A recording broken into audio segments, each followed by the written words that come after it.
Hello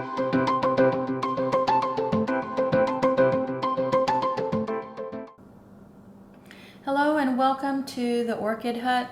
My name is Dana and thank you for taking some of your time today to watch one of my orchid videos. As always, if you learn something new or enjoy this video, please give it a thumbs up and subscribe, and don't forget to click that notification bell so that you know when I've posted something new. So today's video is going to be sort of a twofer.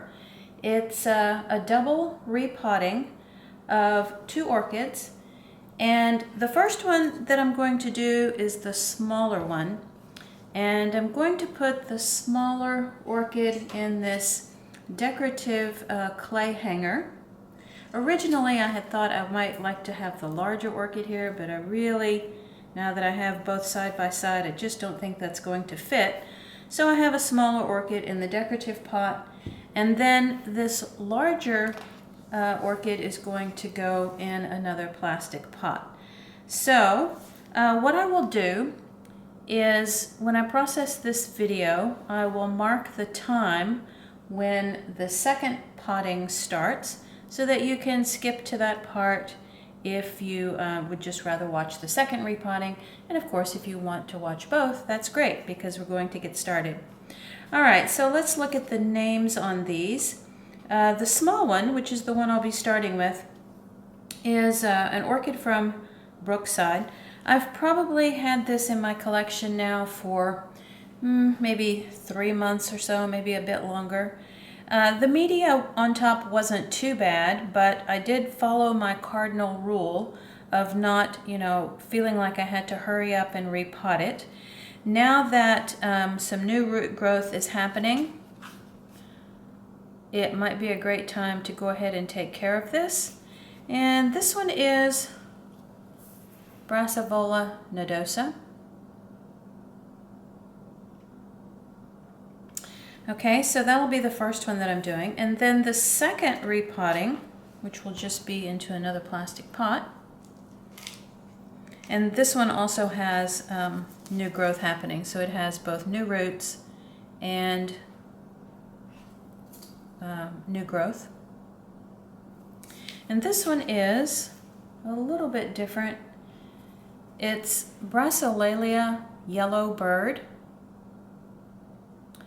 And so the Laelia, or Cattleya type orchid, is Richard Miller. And then it was crossed with Brassavola nodosa. So one of the parents of this orchid is the smaller one. So that's always kind of interesting, and when they bloom, I always like to make a comparison to see if I can recognize how the traits passed from parent to offspring. Okay, so let's set the larger one aside for now and start with the smaller one. And the first thing that I'm going to do is I'm just going to unpot this and really take a close look at the type of media that this orchid was in originally. I have several pots over here to my right that contain different potting media. And this is going to be a case where I actually mix my own media, and I don't usually do that.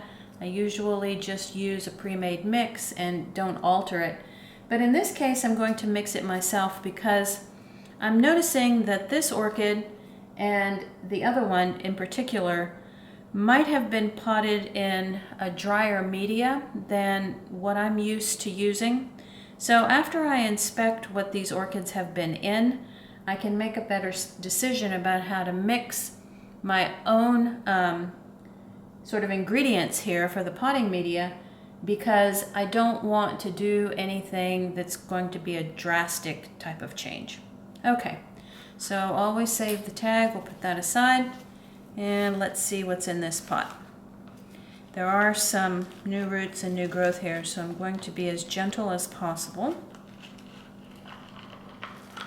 And I watered this one, let's see, maybe 2 days ago. So the bark is still a little bit damp. Although I have to say, the bark is not badly decomposed. It's not really in bad shape at all. However, there appears to be some sphagnum moss that was put in the center of the plant, right underneath the bottom. Now, why they did that, I'm not sure. And that really, for me as a home grower, is sometimes problematic because I can't see it until I unpot it.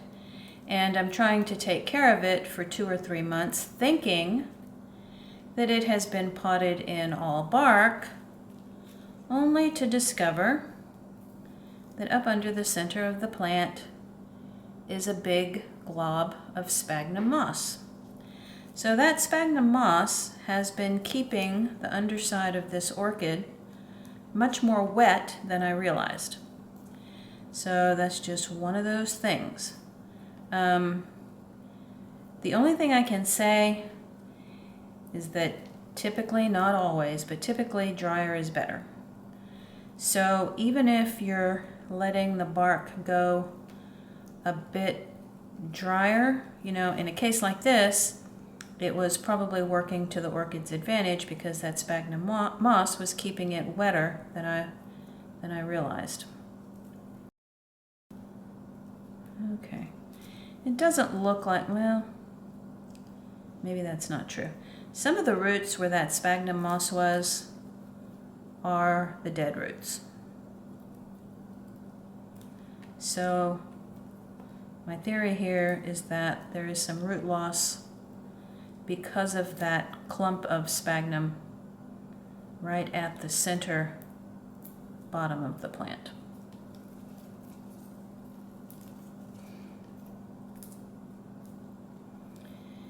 So this orchid was getting probably more moisture than I realized. However, it didn't necessarily appreciate that. So I didn't even pull out any sphagnum moss to use when I repotted these two because I just would not have used it on an orchid like this. These orchids can grow very well mounted, which means that they will get completely dry in between waterings. And putting it in that decorative clay planter is a bit like being mounted, although there will be some media in there. Okay. So everything was bark with the exception of the sphagnum moss. And the bark was just sort of medium chunks of bark, not necessarily in bad shape, but time to replace it. There was the tiniest little piece of sponge rock or perlite in there. But what I'm going to do now is stop the camera momentarily. I am going to take this over to the sink and get the final bits of bark off the root system, and then we will be back to clean it up. Okay, I'll be back in a moment.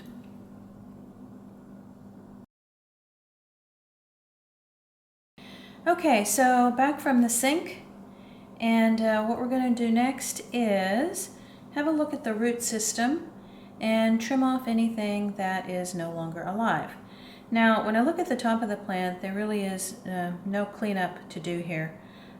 Sometimes, you know, what you can do is if you see some of these dry sheaths like this, you can go ahead and remove those.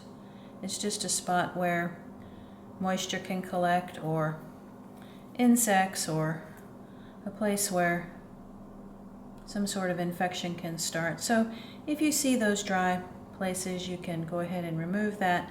This particular orchid doesn't have a lot of that, just in a place or two here and there. Okay. So next, we're going to be looking at the roots, and over here, this is not a good idea to do this over paper towel. So I'm going to step over to the side and flame my cutters.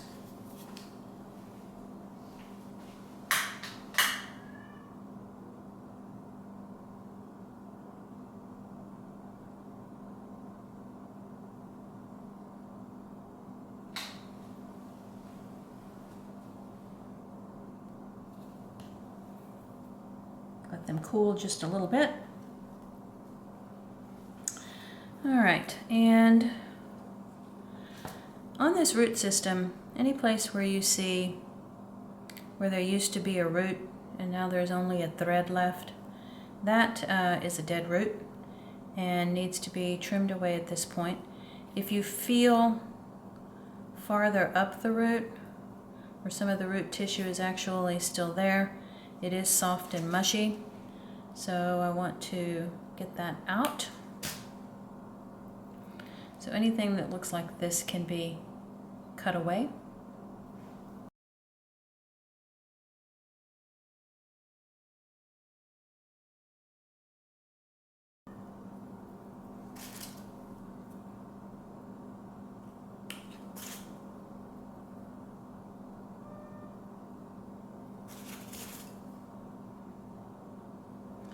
This one is sort of marginal, probably on its way out.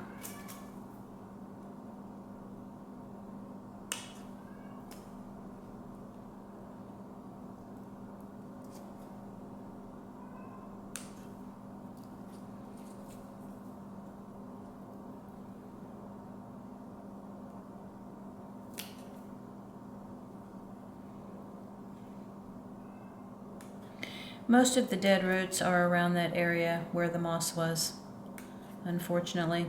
But, you know, it's also the area where the orchid was probably the oldest, so those roots have a tendency to die as well. So I can't 100% blame it on the moss, but I don't think that helped the situation. And maybe that moss was there for the longest time from when this orchid was a seedling.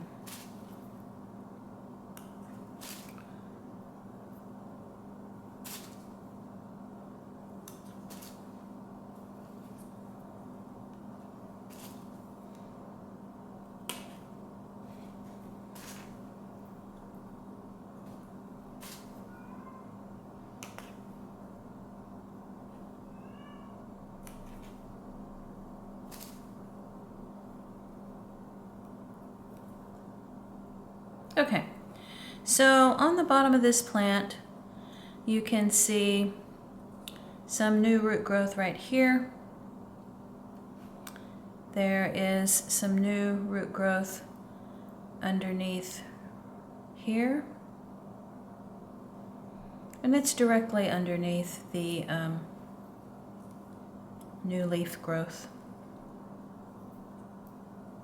Okay, so now a quick spray with hydrogen peroxide, although I really don't see anything here that is concerning. There's a tiniest bit of what seems like live moss. I'll just leave that there.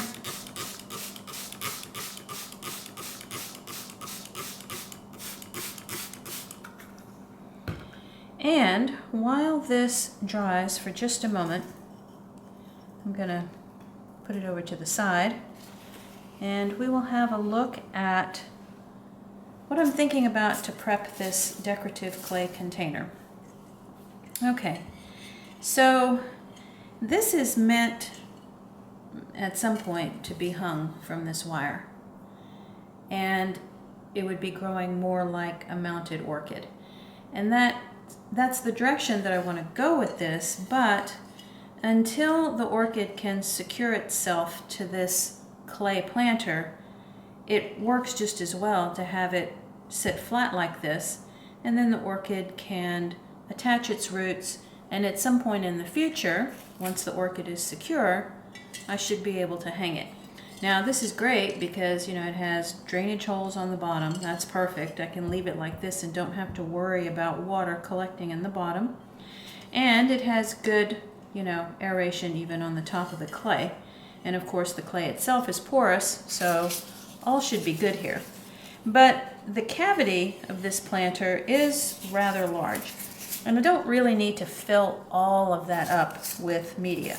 So I'm going to use some styrofoam packing peanuts. These are sort of being upcycled, I guess. You know, they were used for some package that was mailed to me at some point, and I do save some of this from time to time and use it with my orchids. It's going to take up space, and it will allow me to not have to use quite so much orchid media. I'm trying to tuck it into the corners, if that's possible, and if they will stay. Now, of course, once I do this, I'm not going to be able to move this around too much because these packing peanuts are so lightweight that they just move around with the slightest encouragement. So I'm trying to tuck them into the corners where I don't really need to have all of that media.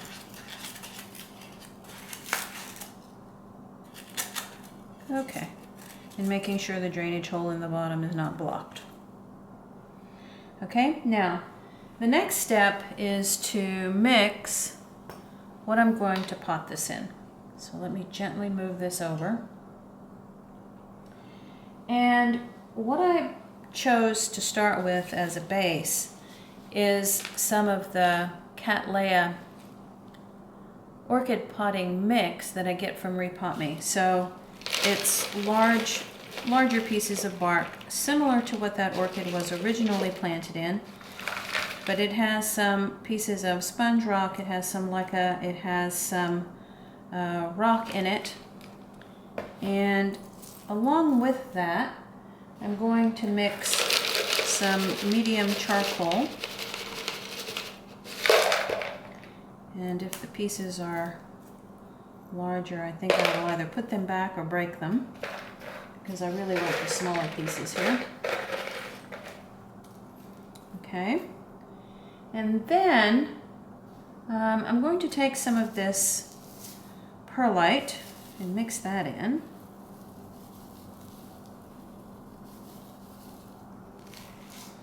And maybe just a little bit more of the Cattleya mix.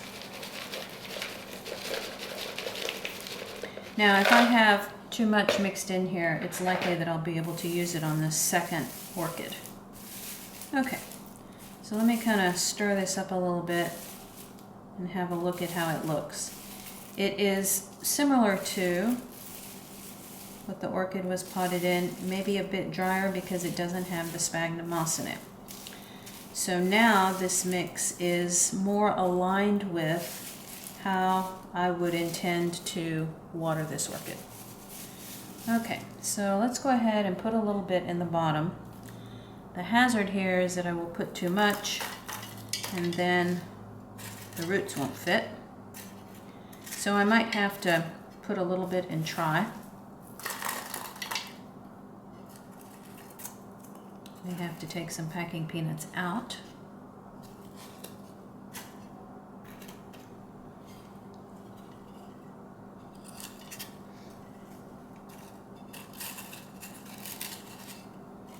And there's really, you know, not a lot of science behind this at this point. This is a bit more orchid art than it is orchid science.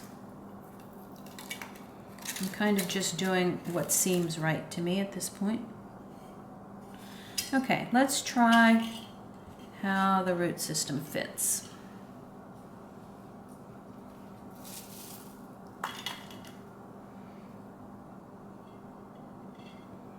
I want to be able to get most of them through the opening, but it's okay if a few are on top. Okay, that's looking pretty good. And it's actually pretty stable already. So the trick now is to get enough of this media in there, just as if you were putting this in a pot. The challenge is mostly because you can't really see where that media is going. And you can't really see if you have too many air spaces down there, but probably what I will do at some point is poke it a little bit with the skewer. Gently, of course.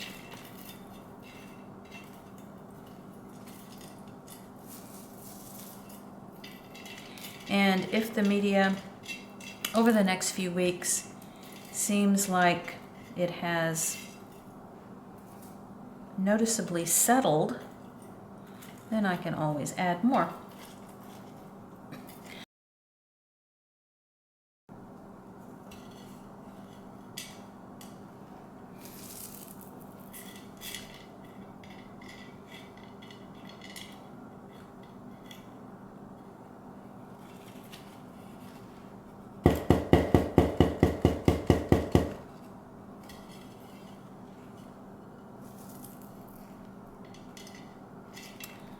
Now what I might do at this point is fast forward the video just a little bit, because this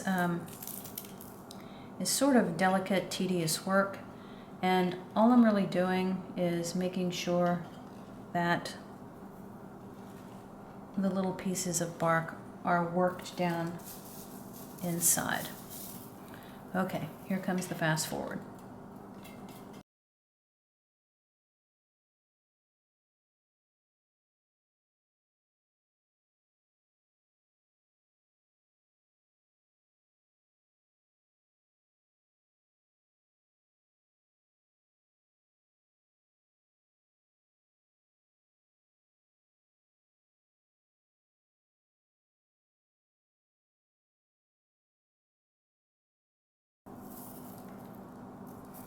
Okay, so just about done here. I have just continued to work in the larger pieces into the corners, worked in the medium pieces around the roots, and now that I have some of the tiniest bit of this perlite left, I'm placing it on the top, and those finer pieces will work their way in there.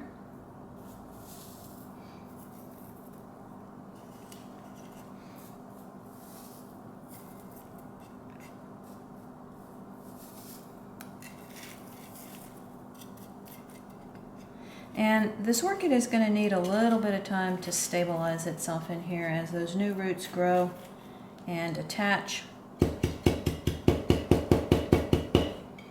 And I will watch and see if it looks like, it needs more media in order to stabilize itself. I can always add a bit more as it settles. But all in all, I'm pretty pleased with this.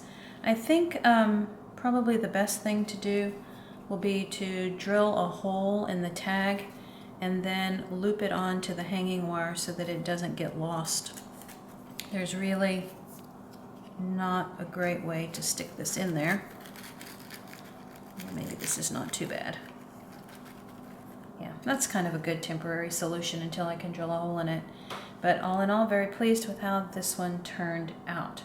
So, part 2 of the video, after I get this mess cleaned up a little bit, will be repotting the second orchid. I'll be back. Okay, so welcome back. Let's move on to the repotting of Yellow Bird. And just like with the first one, I want to get it out of this pot and see what was down in here, and then make a decision about how to mix up the new media. I have a feeling it will be similar to the other one. Just like the first orchid, I watered this one just a few days ago. I'm going to try to be gentle. There is a lot of new root growth, and it seems to have been in this pot for a while. There we go. Okay, so this one had some styrofoam pieces in the bottom.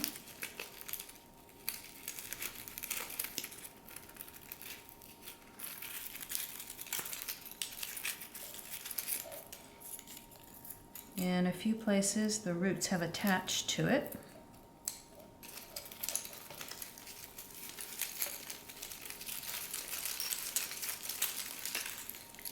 And inside this pot is a lot more charcoal pieces and more of a sponge rock situation. So this media is a little bit closer to what I mixed up the first time. There's some medium bark in here. Let's see if I find any sphagnum moss as I work myself towards the center.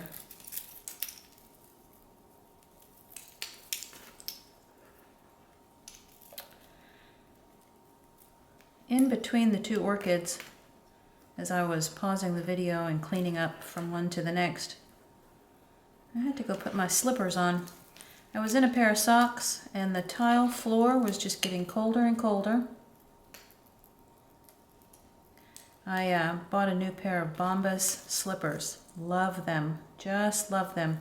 Super soft, warm and cozy. Free advertisement for Bombas slippers. The weather in Texas today is 55 degrees, bright and sunny now. Earlier in the day it was a bit more overcast. We tend to have, I call it bone-chilling cold here in Texas because the humidity sometimes stays a bit high. And even though the temperature was just in the 50 degrees Fahrenheit, the humidity makes it feel colder. I have actually trudged through feet of snow in places like Detroit, Michigan, and it would be 3 degrees Fahrenheit or maybe -3 degrees Fahrenheit, and I would actually not feel as cold as I do sometimes here in Texas with warmer temperatures, simply because of the difference in humidity. So I guess I'm a little bit like an orchid. I'm sensitive to some of those things. Now this, I think has been in the pot quite a while. Some of these larger bark chunks, the roots have actually embedded themselves into the larger bark chunks. And I'm not a fan of larger bark chunks throughout the potting media simply for that reason. When you go to repot it, you'll find that a root system like this, which is not super fine but not super thick either, the roots will attach and sometimes cause more difficulty getting it all loose. And eventually I will have to take this to the sink and maybe work away some of the pieces that don't want to break free. I'm not feeling any sphagnum moss in the center of this, although some of the root system, this is an older orchid, some of the root system in the center is gone. Just a natural part of dying as the orchid matures and makes new growth.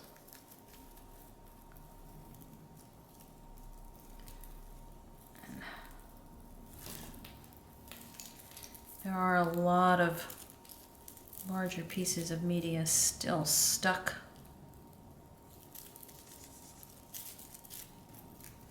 towards the center.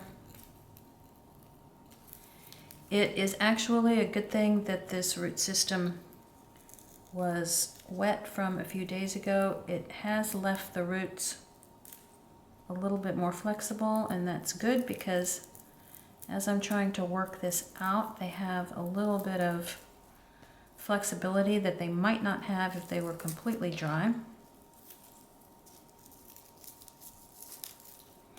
And as you do more and more of this repotting kind of work, your hands and fingers are sort of learn as they go. And as you do more of this, you're able to tell when the orchid is working with you and flexing, and when the orchid is resisting or snapping and cracking because it's too dry. So that's just one of those things that I think you learn to develop a feel for as you do more repotting. Now see, in this case, that root had attached itself to that piece of bark that is beginning to break down. And so if I had really wanted to be super careful, I might have been able to get that off under the sink with running water. But, you know, one broken root when you're doing something like this is not the end of the world by any means, but you don't want to be so aggressive that you do a lot of that. Okay, so there's like a piece stuck under here. I'll need the sink. This piece is really stuck around those roots. I'm going to try to let the water help me get that off. And sometimes just the pressure of the water will knock those pieces loose, and it's a lot more gentle for the orchid.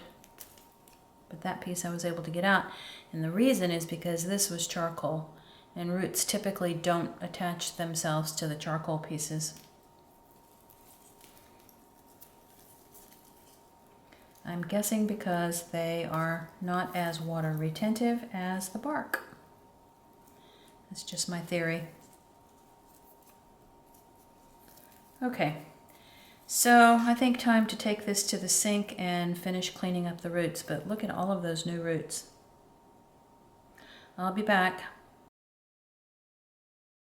Okay, so back from the sink with Brassolaelia Yellow Bird. And while this is taking a few more moments to drip dry, I want to point out something that I left on purpose and the reason why. So, washing out the remainder of the bark proved to be difficult. There are some places like right here, and then there was another large chunk of bark right here, where I felt like if I tried to needle that out of there, I was going to break too many roots, and even the sink did not allow that to break free. So rather than sacrifice all of this new root growth, which has already attached itself to this old piece of bark, I have on purpose just decided to leave it. And you know, as you work with your orchids, you will probably run into some similar situations where you have to make such a decision. Okay, so on the top of the plant here, there are some of the dry sheaths that can be pulled away. This one actually currently has some, you know, you can tell that it's bloomed previously. This is an old bloom, and I'll cut that away in a second. But it actually has some new bloom sheaths on it. I have no idea if they will develop. Right now I'm just working off some of the dry bits. Like right here. So right here, this is actually a bloom sheath in development, and whether or not it'll actually mature and bloom is yet to be seen. This one has not bloomed while it's been in my care, but I've only had it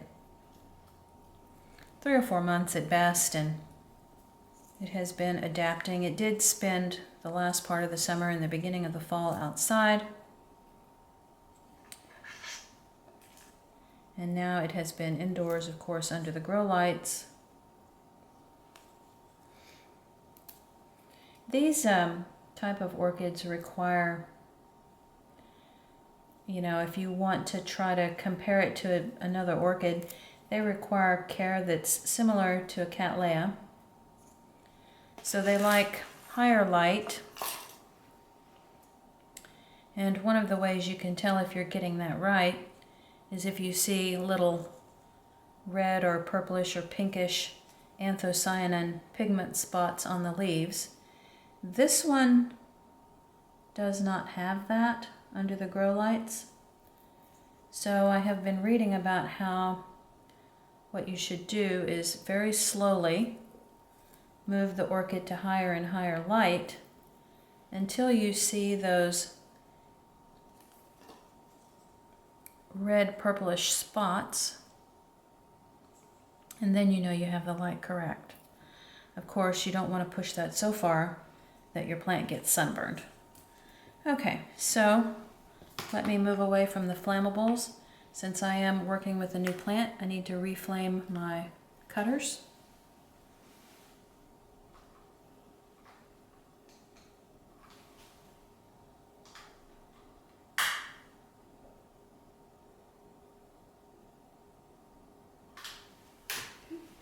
Let those cool for just a bit. And really, all I'm going to do here is cut away some of these older bloom spikes. It's nice to know that this one bloomed before. That, you know, indicates that it is a blooming size plant.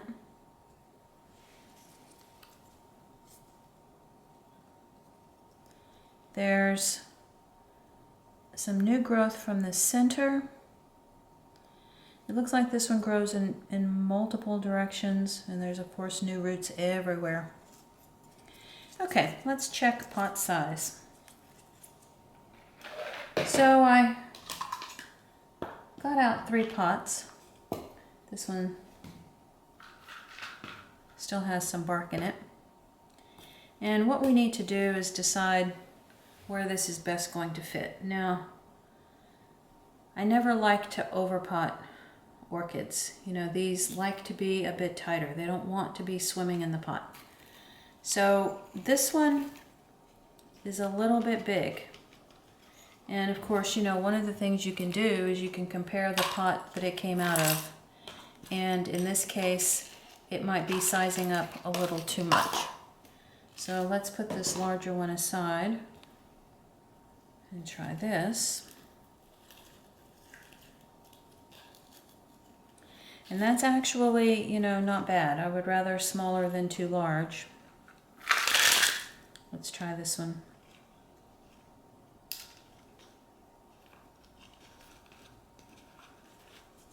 But this one might be a tiny bit better. It just seems like it's slightly wider. Roots are nice and stable in there, but still have room to grow. So let's put some of the large chunks in the bottom.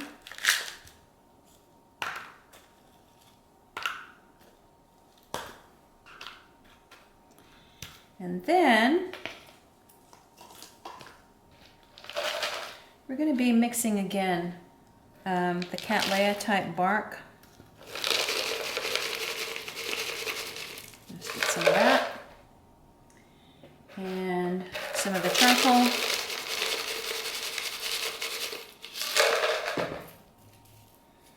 You can put the larger pieces back or break them if you can.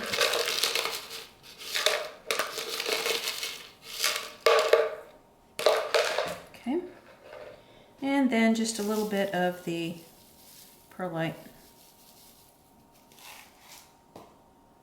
Okay, put a little bit of that in the bottom.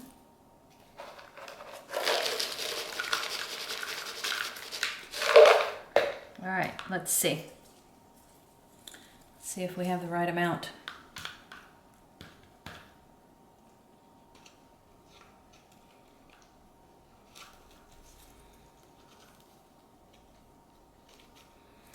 I do want the new roots that are growing to hopefully be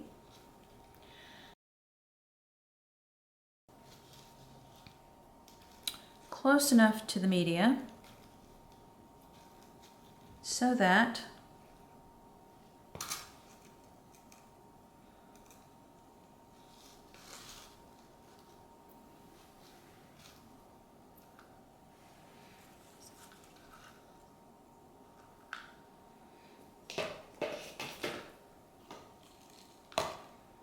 I am changing my mind mid-video. I should probably explain why. Okay, so what happened when I put the media down in the bottom of this pot and I put this in? There was absolutely no space left around the edges to work in the media, and it would have been a huge job to try to do that. So, every orchid grower has their prerogative to change their mind. All right, I'm transferring now the large bark to the bottom of this bigger pot, putting some of the media in. Okay.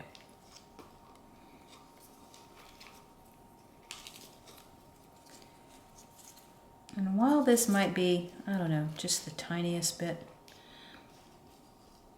too large, it's not by much, and it's going to make my life a whole lot easier.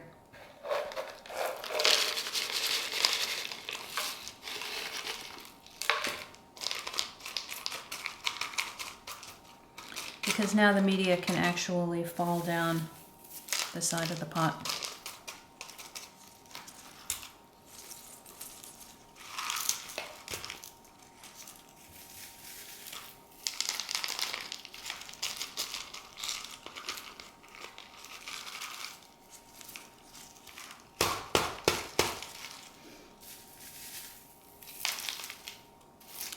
It's the tiniest bit low right now, so at some point I'm going to pull up on it just a little bit.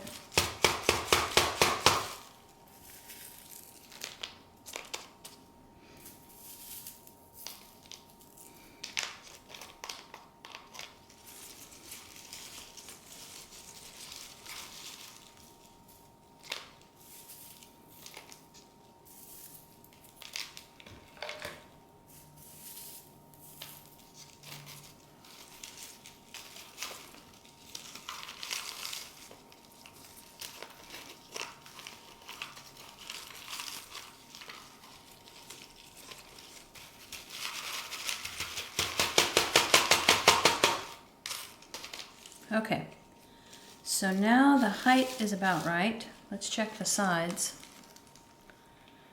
So media is falling down, although there are still some large air gaps.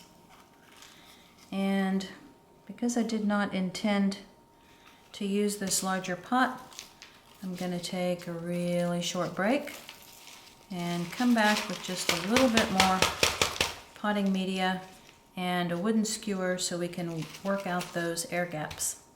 Okay, be right back.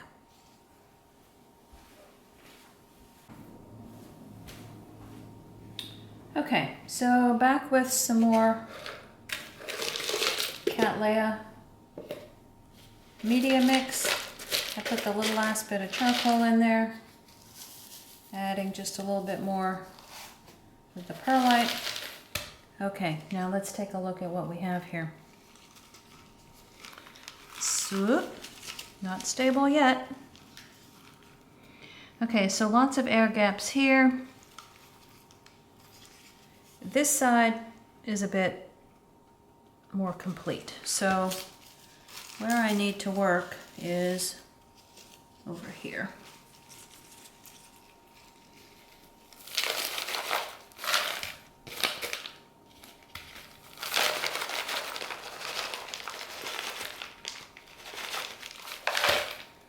And I'm going to use this wooden skewer to help work that media down the side of the pot where the air gap was a little bit too big. I'm using the blunt end of the skewer, and I'm trying to be careful of my new root growth.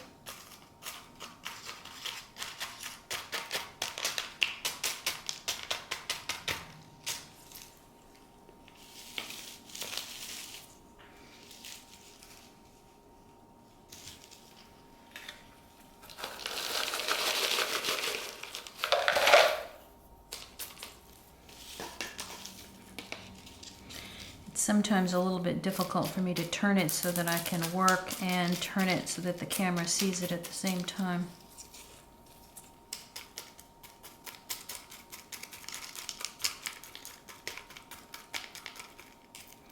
Y'all give me a thumbs up if I'm making any headway.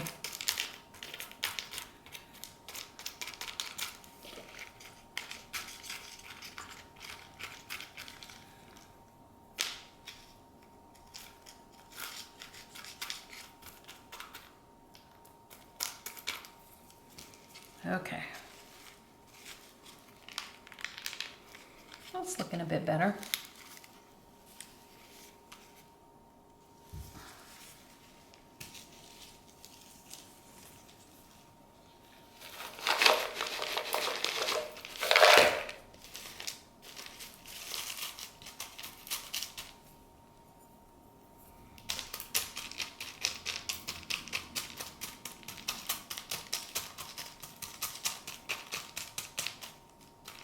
This is one of the advantages of having some of those smaller pieces of perlite, because they will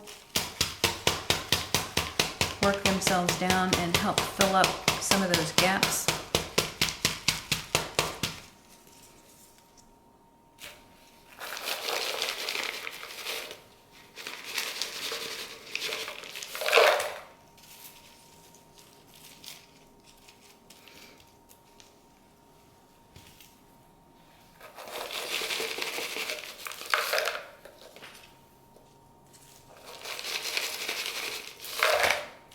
Looking good.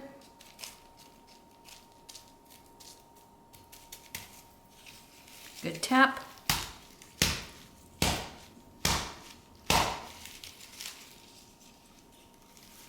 All right, let's check the sides.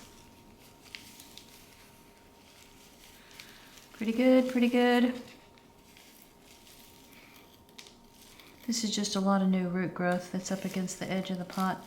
There is a bit of a gap here, but not too serious. I don't want to break these roots trying to poke the media down in there. Okay. All right, now on top, this is what I was shooting for. So this new growth right here has some new root development right there. And my goal is to be able to have that new root growth go down into the media. So it's touching it, and that's a good thing, because now those roots will be able to direct themselves down into the pot right here. And as well, there's new root growth here along with this new growth, and it's very close to the media, so that's a benefit. Bit of extra sheath right there. Okay.